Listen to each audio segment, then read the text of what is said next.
If you have someone in your life who you find really negative and you find it hard to be around them, or at least be around them for very long because of it, then I'm going to teach you some tools on how to not get drained by people who are being negative. These are some really simple but powerful little tools that are going to make a big difference. Stay tuned. You're going to get a lot out of these ones. If you're new here, welcome to our incredible little corner on the internet. Take a second, introduce yourself in the comment section below. Subscribe to the channel if you haven't already. And if you are back again, welcome here. I'm always so glad to have you.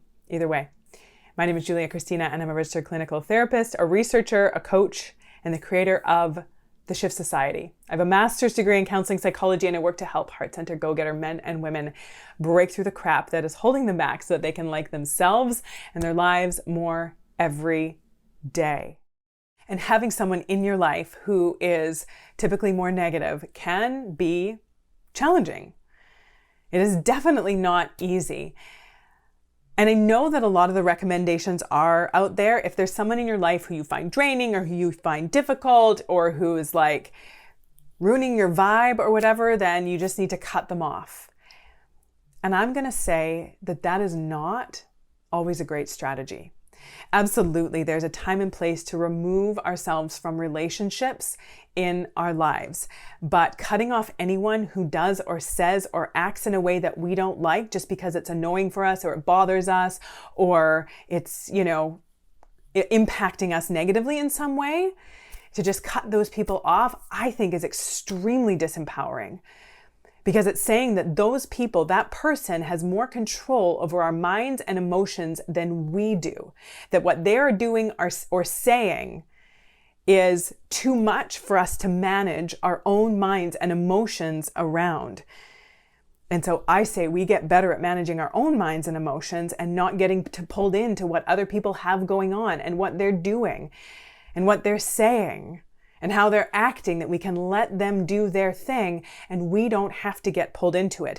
The reason why we often find it draining when someone is being really negative is because we are getting pulled into it, because we are trying to fix them, because we are trying to change them, and because we are trying to do something that cannot be done. And of course, that's absolutely exhausting and draining and frustrating when we are trying to do something that can't be done and changing someone else and making someone else act, think, or speak in a different way is not in our control.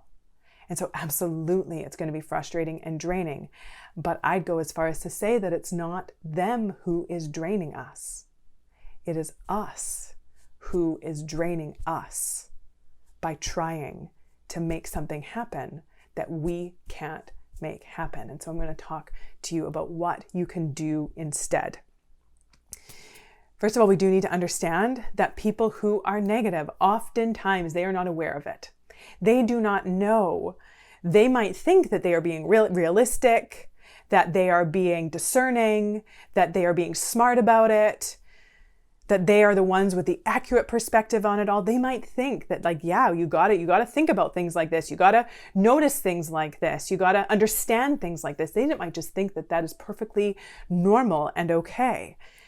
So for a lot of people, it's a habit. Maybe it's because it's how they were raised. They had parents who tended to look at the glass as half empty and to find faults and flaws in everything and everyone around them, or at least often find faults in things. And so they learn to think that way. Maybe it's because they've been through something really hard in their life. They've been through something really painful or really difficult. They've been betrayed. They've been really deeply wounded. And so they have this outlook on life that things are bad, and maybe that people are bad, or that life is bad, or life is out to get them, or whatever that is. That there's a reason why they have this outlook on life. It's a reason why they have this general attitude. And so knowing that they are not sucking on purpose, that they are doing more often than not the best they can with what they've got, and maybe even the way that they think things should be done. And so we can let them. We are absolutely allowed to let them have their perspective, have their understanding, have their worldview. For me personally, I have 2 engineers in my life. And if you know engineers, you know that they are trained to look for problems. That's just what an engineer is trained to do throughout all their schooling, is trained to find the flaws and look for the problems. When it comes to systems and structures and, things that are built and created, but their brain still will transfer that into everyday life kind of stuff. And so I'm married to an engineer and my dad is an engineer. And so I wouldn't say that my husband by any means is a negative person, but he will often point out discrepancies in things. He'll point out flaws in things. And sometimes I find it a bit annoying. I'm like, let's just do this and just hope that it works out. We'll just make it work out. And he's like, well, you're missing this, this, and this. I'm like, come on. But understanding that even for some people, it's how they were trained to think, to look for the flaws, to look for the problems. So just giving you a little bit more of that understanding. And understanding, again, this isn't about excusing behavior. So if someone's acting in a way that we really don't like, that's disrespectful or unkind or cruel or just unnecessarily mean, that understanding that it's coming from their own struggles, their own pain, their own stuff, maybe even just their own habits. And understanding that it's not personal, it's not about us. It doesn't excuse it. But it keeps us from getting pulled into it. It keeps us from getting all emotionally caught up in it by taking it personally or thinking that it has anything to do with us. Because 99.9% of the time, it doesn't. So what do? How do we deal with this? And this first thing is so simple, but it's going to change your life. If you have someone in your life who is often negative, who when you talk to them about certain things, they poo-poo it, or they put you down, or they put your ideas down, or they just have something unsupportive to say about it. And you know that this person, more often than not, responds in these ways. Then why are you surprised? Why is it so upsetting when they do it, if that's what they always do? So the first thing we need to do is adapt and adjust our expectations to what is in front of us. If this person often does these things and says these things, criticizes you for these things, then that's just what they do. So if you can just expect it and be like, okay, so-and-so is going to reply like this, so-and-so is going to respond like this, so-and-so is going to have this to say about it, then it's not so shocking when they do it and be like, that's just Jan being Jan. That's just Peter being Peter. That's just what they do. I don't need to get pulled into it. I don't need to get so upset about it. I don't need to be so shocked by it, because that's just what Cheryl does. The next thing, and I mentioned this a minute ago, is to resist the urge to solve problems. More often than not, when somebody comes to us and they are telling us why everything is terrible and everything is awful, nothing ever works out, then we get into fixer mode. And we try to fix it for them. And then more often than not, how does someone respond? If there's always a problem with something, nothing ever works out for them, and you come back to them and you try to fix it, or you try to tell them what to do, how do they respond? They say, yeah, but, right? More often than not, they say, yeah, but there's a reason why that's not going to work for them. So then we get more frustrated. We're like, well, what about this? You should do this. Why aren't you doing this? Why aren't you putting this effort in? Why aren't you trying this? And we get upset about it when they actually have no interest in doing any of it. Maybe they have done it and it hasn't worked, or maybe they just don't want to. And we're allowed to let them. We don't have to take responsibility for somebody else's life. First of all, we are not responsible for their life because we have little to no control over their life. But even taking a step back and saying, why am I working harder to help this person solve their problem than they are? Why am I working harder than they are? And being able to take a step back and to be able to say, that's okay. They are allowed to have this problem. And I can offer suggestions if I want to. I can offer my feedback if I want to, but I'm going to unattach from it. Like my great grandfather used to say, take my advice and do as you like. because that's what anyone is ever going to do anyways. So resisting the urge for someone else to need to change, for someone else to need to fix their problems, or for you to have to fix their problems, resist the urge for them to have to be or think or say certain things or be a certain way or have certain outcomes in their life in order for you to feel okay. The next thing, and this is huge, and you've heard me talk about it before, and I'm going to talk about it till the cows come home. Set boundaries. If the person is bringing up topics and talking about all the terrible things that are happening in the world, or all of the awful things about humanity or their boss or their family or their partner, whatever it is, if it's happening often, there's a difference between your friend coming to you and just wanting to talk and get support, and someone coming and always like dumping a bunch of stuff onto you. You are allowed to step out of the way and not get crushed by their stuff. You're allowed, like we said, you're allowed to take a step back and not get pulled into it, but you're also allowed to set boundaries. You're also allowed to tell them that you'd like to talk about something else. You're also allowed to change the conversation. You're allowed to very clearly say to them, I'd like to talk about something else. I'm not comfortable talking about this anymore. I don't think it's helpful that we keep talking about this. I'd like to focus on something else. And you're even allowed to say, you know what, talking about all the terrible things that are happening in the world is hard for me. And I find it difficult, right? Owning it. It's not saying like, oh, you're being so negative and what's wrong with you. It's owning it for ourselves. I don't like it. They might like it. They might really enjoy talking about all the terrible things that are happening in the world. That might give them some sense of comfort or control or whatever. But you're allowed to not like it, and you're allowed to say that you don't like it. They're not necessarily doing something wrong. You just don't like it, and that's okay. So just say you don't like it and ask for something different. This is upsetting for me. I don't like talking about this. I find this difficult. Can we please talk about something else? That's allowed. The next one is to have empathy, but also not taking on responsibility. So if someone is coming to you and they're having a really rough time, again, even if like they are really just having a hard time, you still don't have to fix it, and you still can't fix it, and it's still not yours to take responsibility for.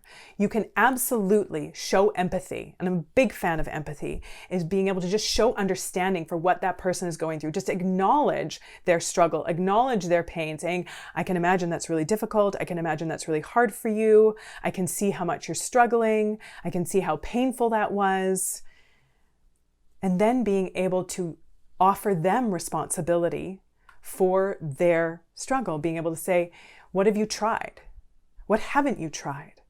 What are your options in this situation? What do you think you can do about it? If and when that's appropriate. Sometimes people just want to be heard, and often just listening and hearing them out, then they will be like, okay, I'm heard. And then you can move on to just naturally to something else. But it's you get into that battle back and forth where you get anxious when somebody else has a problem, you get anxious about it. And so you need to fix their problem and make them okay so that you can be okay. And then it just becomes this power struggle of you needing them to be okay, them resisting, feeling like they can feel it when you need them to be okay. And so they're more likely to resist any suggestions that you have. And that's why we go back to the previous one and just be able to offer suggestions or advice, but be unattached from it. People can feel the difference. I can feel the difference. I bet you can feel the difference when someone comes to you and they offer suggestions, but it's not loaded with any expectation. They're like, hey, you could try this, but whether or not you do is completely okay. And so having empathy, understanding for someone, and then just asking them what they think their options are and letting them sort that out. Not because you're a cruel, hateful person that doesn't care about other people. You absolutely care about other people, but knowing that you can't fix it and trying to is going to be the opposite of caring, because what's going to happen is you're going to get frustrated and annoyed if they don't do it the way you want them to do it, or if they don't do it at all. And then you're going to start getting bitter and maybe even angry, and maybe even, taking your distance from them because you just can't handle them. That is selfish and mean. Not getting pulled into someone else's stuff isn't. The next one is accept it. Accept where someone else is at. Accept that they might just have an attitude of glasses half empty. That just might be the way that they do things. And again, this goes back to just adjusting your expectation. If this is just how they see things, how they talk, what they focus on, that's just how they do it. Accept it. That's just how Alfred does it. And again, not needing to get pulled into it, not thinking that you need to fix it. So adjust your expectations and move into acceptance. Also, even being able to say, I hear that things are really tough for you right now. I wish you all the best. I hope you're able to figure this out. I hope this doesn't last very long. So just being able to offer that acceptance. The next one is to redirect the conversation. We talked about a little bit with the boundaries. If this isn't a conversation you want to be having, or if this person just has a habit of going down this direction and going down these rabbit holes, just being able to redirect the conversation and saying, tell me what is going well. So I have someone in my life, and I'm not going to call them out, but I have someone close in my life who does, I think they just genuinely have a habit of talking about what other people are doing wrong, what's going wrong in the world, why, things just aren't going their way, or what problems they have to deal with, or what customer service person was being incompetent, or whatever that is. And that's just sort of the way that they do things. And so I've just started being able to say, or just saying to them, tell me what went well today. Tell me what you did that you were happy about. Or in this situation that they're complaining about, tell me what good came from it, or what was good about it. So just redirecting the conversation. You can even just redirect to a completely different topic. And if they're talking about, this salesperson that was being so incompetent, and just being able to say, what else did you do today? Tell me about the rest of your day. You can say and acknowledge it and say, I can imagine that was really frustrating, but what else did you get up to today? And just being able to redirect the conversation into a different topic and to something more helpful, more positive. So using that redirection. This last one is one of my favorites because of how wonderfully it works and how little you have to do. And this one's really good for when someone just has a habit of being negative a lot and looking for the problems, or pointing things out, or bringing up really inflammatory topics because they want to just get into an argument or a fight, or just go down some kind of unhelpful rabbit hole. Talking about politics, talking about the state of the world, talking about whatever that is, whatever person in their life who is just such a terrible person. And if you don't want to have that conversation, if you don't want to get into it, you're allowed to say nothing. I have a cousin who is so amazing at this. You can say the most provocative, controversial, trigger point thing to him or around him or in his presence. You can bring up whatever topic you want. And his response 9 times out of 10 will be,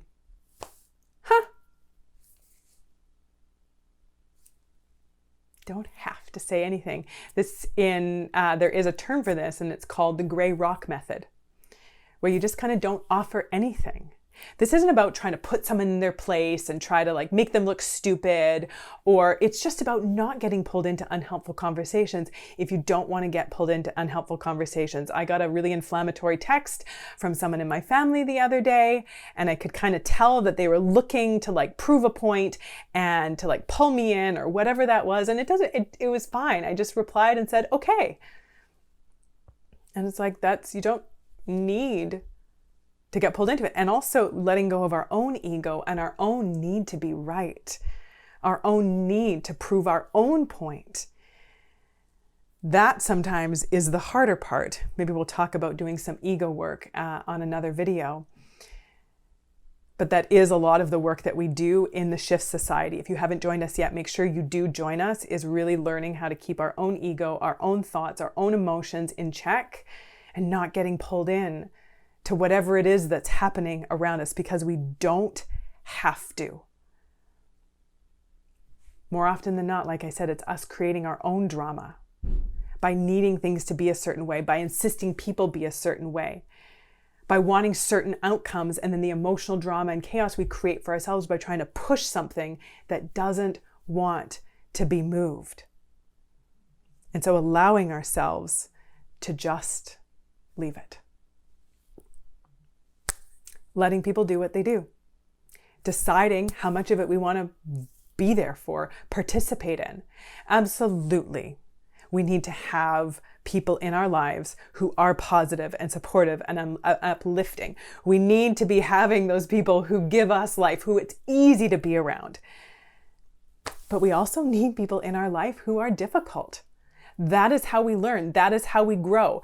When you can get to a point where you can be around somebody who is negative, who looks for the flaws, who looks for the faults, who rarely has something positive or uplifting or enlightening to say, if you can be with them and not get all emotionally caught up in it, if you can be calm and cool and grounded in the midst of that, that, my friend, is empowering. That is growth. That's how we know that we are growing. It's easy to be around people who we find it easy to be around. It's growth when we can be around people that aren't, without letting it throw us off completely. We do a lot of that work in the Shift Society. Come and join us there. Subscribe to the channel if you haven't already. Share this out if you know someone who might find this helpful. We went into a lot today. This was a bit of a longer one. So if you've made it to the end and got through this all, then good for you.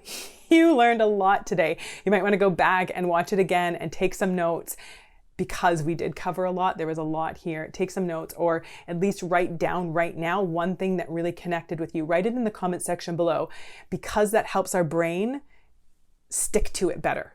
When we write it down, then we remember it better. So one thing that really connected with you from this video, write it in the comment section below. Not for me, although I love hearing from you, but more for you, so that you remember it, so that it's more easy for your brain to access next time you need it. Thank you so much for being here. And until next time, take good care.